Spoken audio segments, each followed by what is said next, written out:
오늘 우리에게 주시는 하나님 아버지의 말씀은 고린도후서 13장 11절에서 13절 말씀입니다.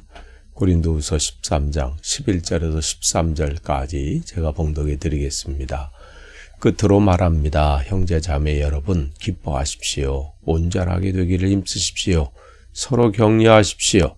같은 마음을 품으십시오. 화평하게 지내십시오. 그리하면 사랑과 평화의 하나님께서 여러분과 함께 하실 것입니다.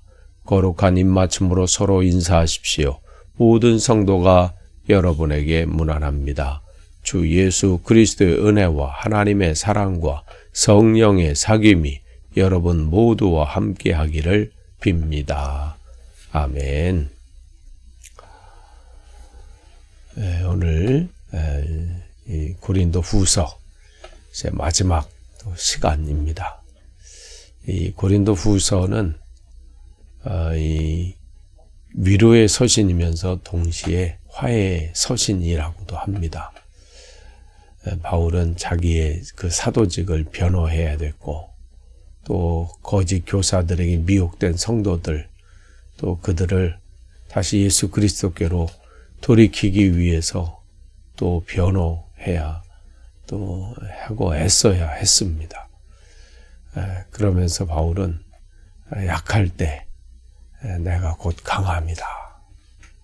그 진리를 선포하면서, 역설적인 진리를 선포하면서 질그릇과 같은 우리에게 보배로 오신 주님께서 또 우리를 예수 그리스도를 닮고 있음을 강조했습니다. 이제 편지를 바울은 이제 마무리하면서 몇 가지 간곡한 당부를 지금 바울은 하고 있습니다. 그러면서 단순히 그냥 작별 인사 정도가 아니라 지금 분열과 갈등이 지금 대립하고 있는 고린도 교회잖아요. 그 고린도 교회가 어떻게 그 갈등과 또 그 분열을 치유하고 회복되어야 되는지, 또 우리는 무엇을 붙잡고 살아가야 되는지 그 부분을 우리에게 알려주고 있습니다. 11절을 보시면요, 끝으로 말합니다. 이렇게 이제 시작을 해요.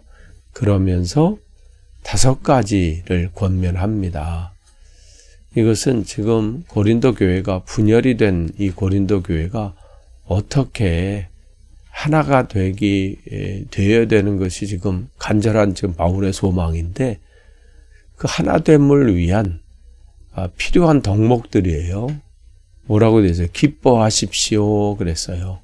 여기서 기뻐하라고 하는 것은 상황이 기뻐할 만한 상황이 되어서 기뻐하라는 그 권면이 아니에요.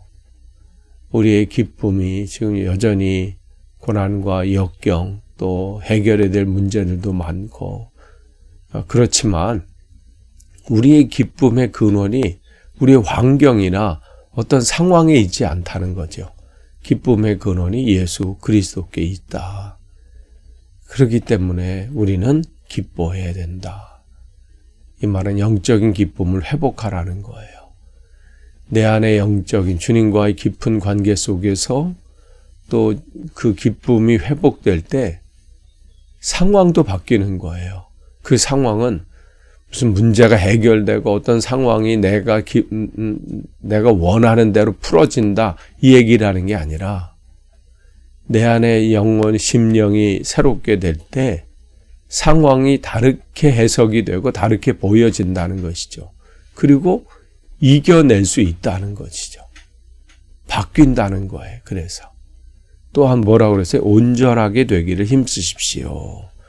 여기서 온전하게 된다는 것은 뭐냐면, 이 어부들이 그무질을 한 다음에 다시 이제 그 정리할 때 뜯어진 데, 끊어진 데를 다시 연결하는 것.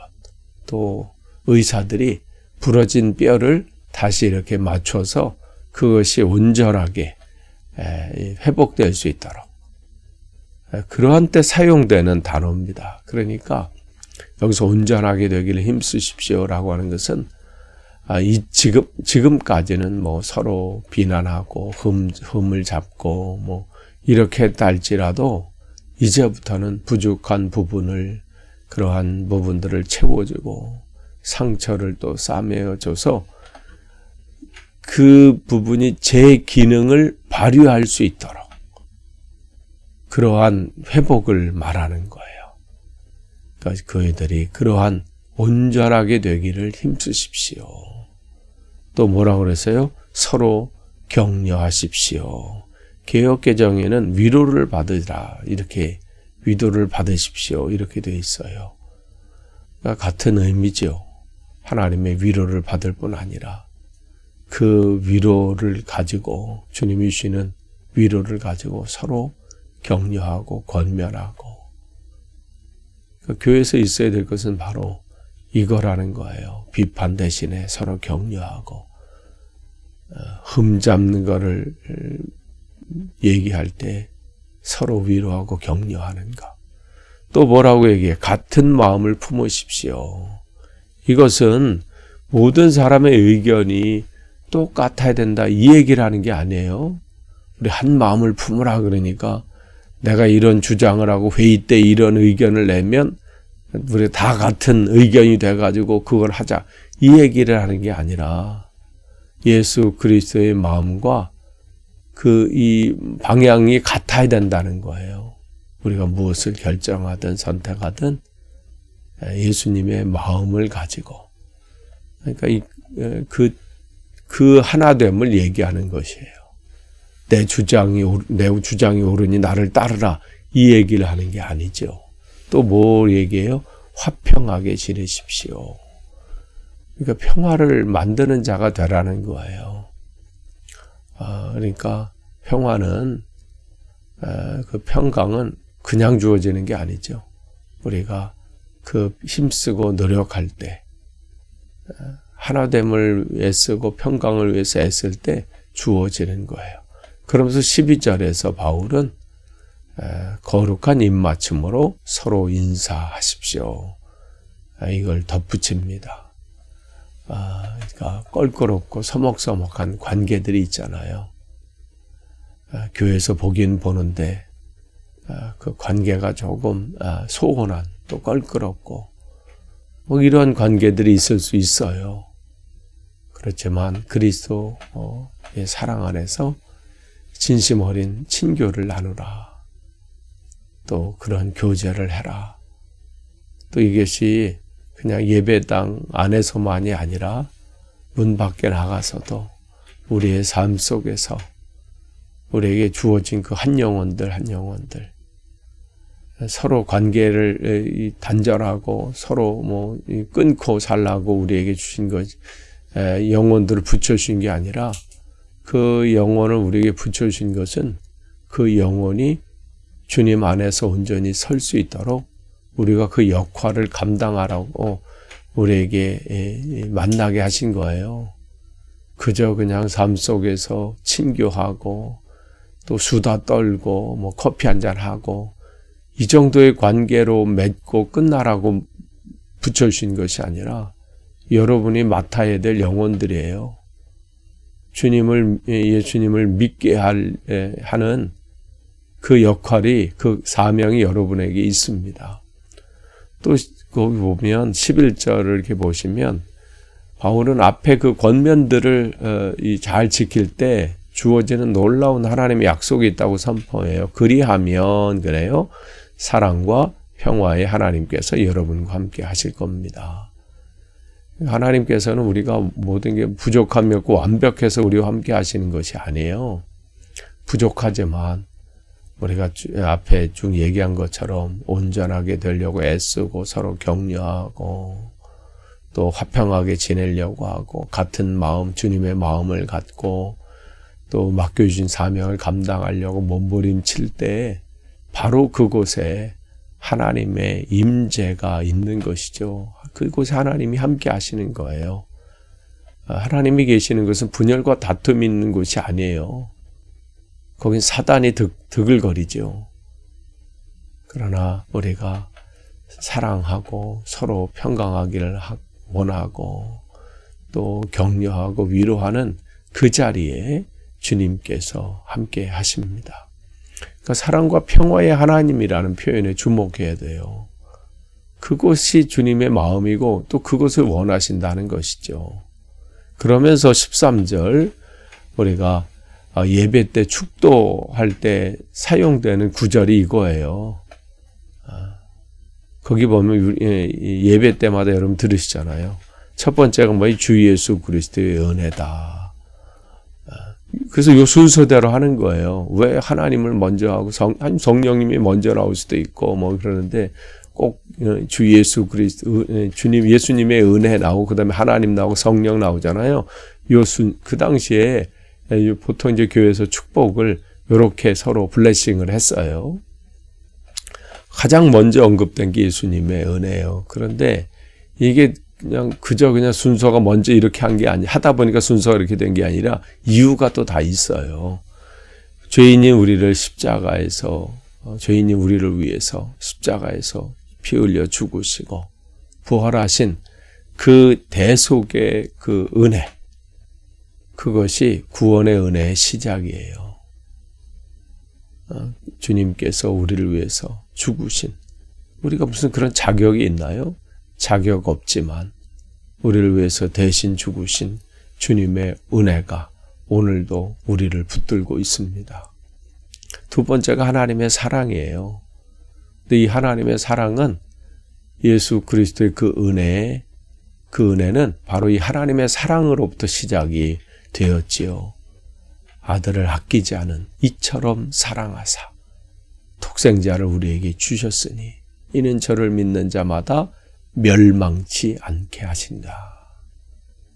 그러니까 이 예수 그리스도의 은혜는 바로 하나님 아버지의 크신 그 사랑으로부터 비롯이 되었습니다. 근데 그 사랑은 변함이 없고 끝이 없습니다. 또한 성령의 사귐이라고 되어 있어요.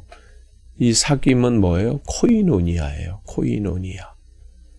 이게 서로 이렇게 교통한다, 교제한다.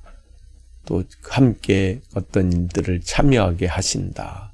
여기 있죠. 그러니까 성령님께서는 오늘도 예수님의 은혜와 하나님의 사랑을 우리 각자의 심령에 실제가 되게 하십니다. 그냥 생각으로 끝나게 하시는 것이 아니라 그걸 오늘도 느끼게 하시고 감동케 하시고 또 그 안에 그 감격 가운데 오늘도 살아가게 하시는 힘을 우리에게 주시죠. 또 그러한 감동과 은혜의 고백을 하고 있는 그 성도들을 서로 하나로 묶어주시고 또 우리를 소통하게 하시며 맡겨주신 사명을 협력해서 감당케 하시는 또 성령님의 교제, 또 그 교통하심이 우리 한데 있으신 것이죠. 그렇기 때문에 이 축복은 단순히 예배 끝날 때 그냥 끝맺는 그러한 의례적인 멘트가 아닙니다. 오늘도 우리의 삶 전체를 묻고 있는 영적인 현실이에요.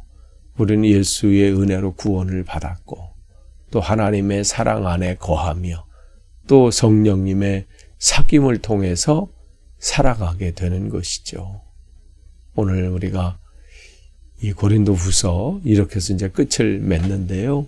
여러분, 오늘 바울이 아니죠.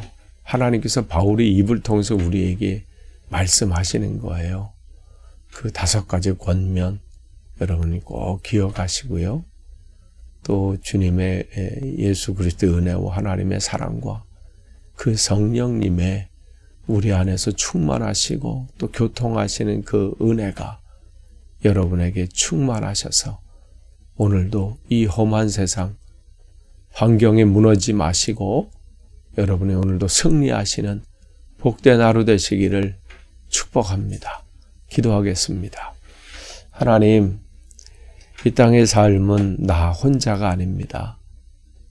예수 그리스도의 은혜가 우리에게 덧입혀졌고 하나님의 사랑은 변함이 없으시고 오늘도 성령께서는 우리의 마음과 생각을 붙잡아 주셔서 온전히 주님의 뜻을 이룰 수 있도록 인도해 주십니다.